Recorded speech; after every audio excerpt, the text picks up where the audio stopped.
Should I try to juggle? I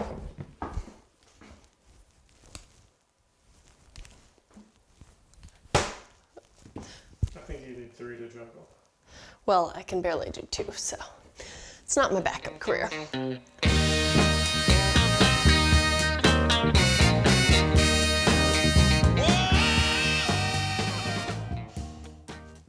I feel like growing up, Brussels sprouts got a really bad rep for being like overcooked and mushy and gross and just like no one liked them.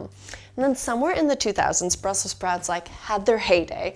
There was bacon and balsamic glaze. It was like on every restaurant menu in America, I think. And then they kind of like fell out of fashion again. And now I feel like when people are like, oh, I cannot even look at a balsamic bacon Brussels sprout. Like I can't even think about it. Today, I'm gonna show you my favorite Brussels sprout recipe.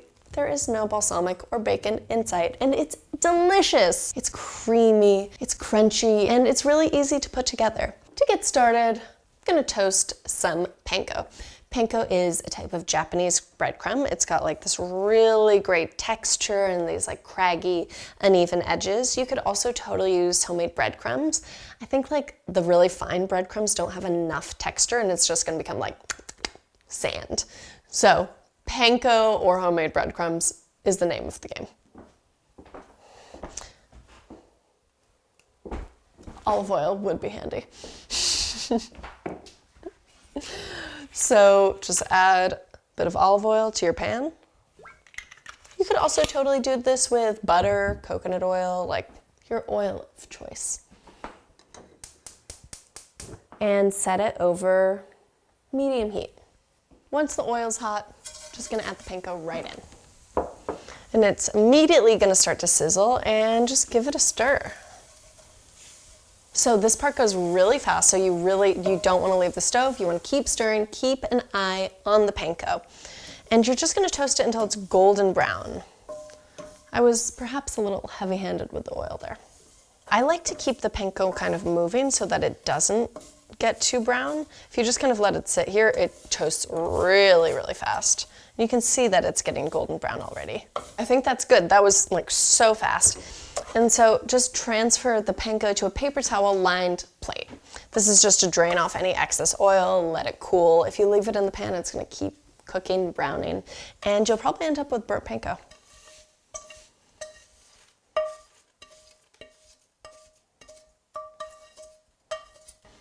I like to just kind of like smooth it out. If you keep it in a clump, it's gonna heat and kind of like steam rather than like crisp. And just season it with a little salt. For this Brussels sprout recipe, I make a really simple creamy dressing, and the creaminess actually comes from an egg yolk. So start off with 1 egg yolk. I think I did this last time, my little egg yolk trick, but egg into a bowl, whoop, just like that. And then you can just use your hands to kind of move it back and forth. It's a very soothing process, just like that. So you've got the little egg yolk and just put it into your bowl like that. And of course, make sure to wash your hands. Once the egg yolk is in, grate 1 garlic clove right in. I'm using a microplane. You could also totally like mince this, but the microplane gives like a really fine, like even grate. Doesn't look like anything's coming out. Voila. So sometimes it likes to hide there and you just use your finger to like smush it down. Whoop. Next, some whole grain mustard. This one is almost up, so perfect time to use it. Oops. And I'm like really into this mustard. You could also use like a straight Dijon, but I think this just gives it this really good texture. I love the way that the mustard seeds like kind of like pop into your mouth. Sounds a little weird, but. And then some lemon zest. Whoop. Oftentimes when I'm using lemon juice in something, I also like to add the zest. It really brings that like lemon flavor all the way home.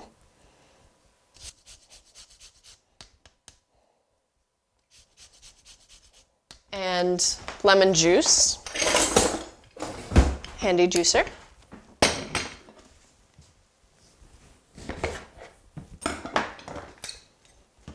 Just add that straight in.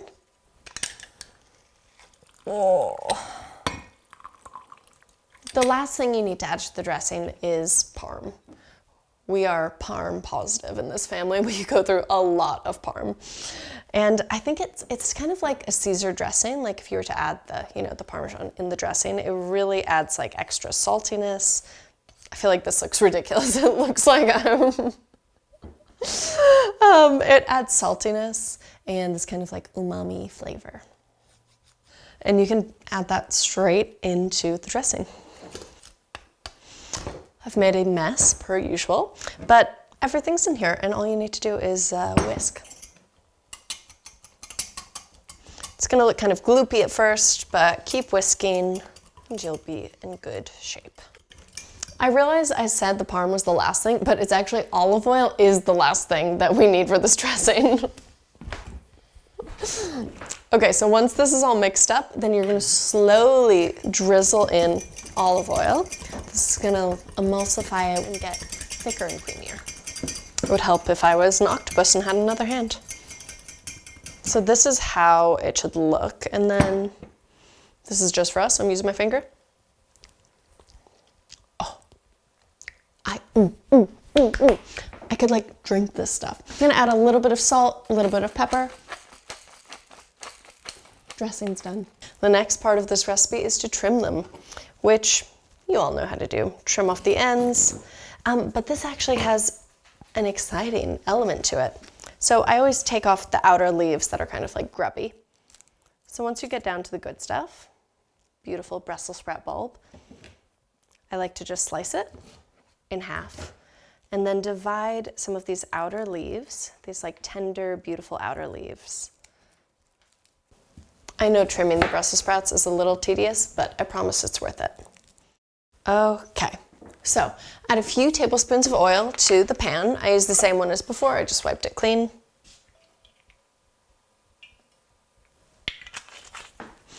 And back on that medium-high heat. And so basically, process is gonna be really easy. First, I'm just gonna cook the Brussels sprout halves, like the little, cabbage-looking halves. And I just want to get like a good hard sear on them. I want some color, I want them to be tender. So you don't have to stir it that much, but I think these are ready to, ooh.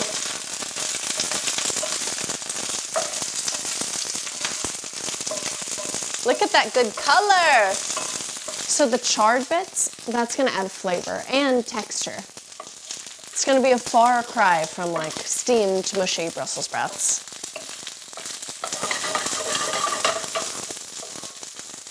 And depending on the size of the Brussels sprouts, this will only take a few minutes. These are pretty small, so honestly, in a minute or two, they're probably gonna be done. If you wanna test that, you can, take a knife, see if it's tender, if it slips in easily. This still needs a little bit of time. Okay, so just add these straight to your mixing bowl. Serving bowl, mixing bowl, whatever you wanna use.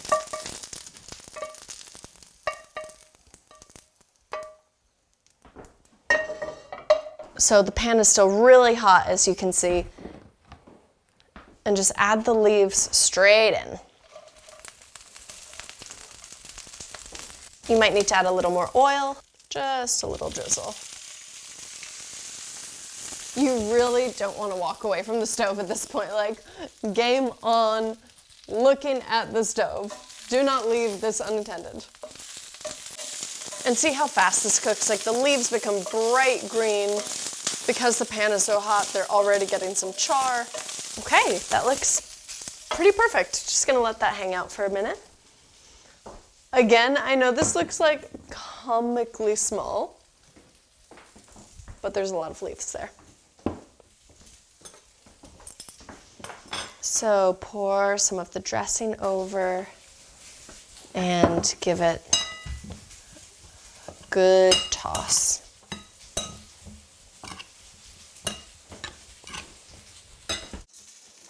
And all these beautiful leaves just go right on top. Ooh.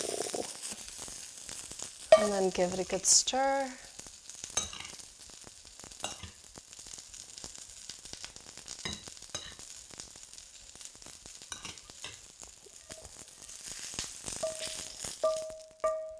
And lastly, those beautiful breadcrumbs from earlier. And just sprinkle that all over. I think the crispy panko just adds the best texture. Okay, perfect. This is truly my ideal way to eat Brussels sprouts. I've got that amazing flavor from the char. There's that creamy dressing, the crunchy breadcrumbs. It's like all this playing on textures and flavors, and it's just so damn good. Again, you can double, triple, quadruple this, serve it for a crowd, whatever you want. I mean, you can also just eat it like this, like for lunch. Oh my God, look how beautiful it is. It is just my favorite way to eat this. Of course, I want to know if you make this at home, but I also want to know what your Brussels sprout horror stories are. I promise this is a far cry from them. Happy cooking. Those places round town that you and I found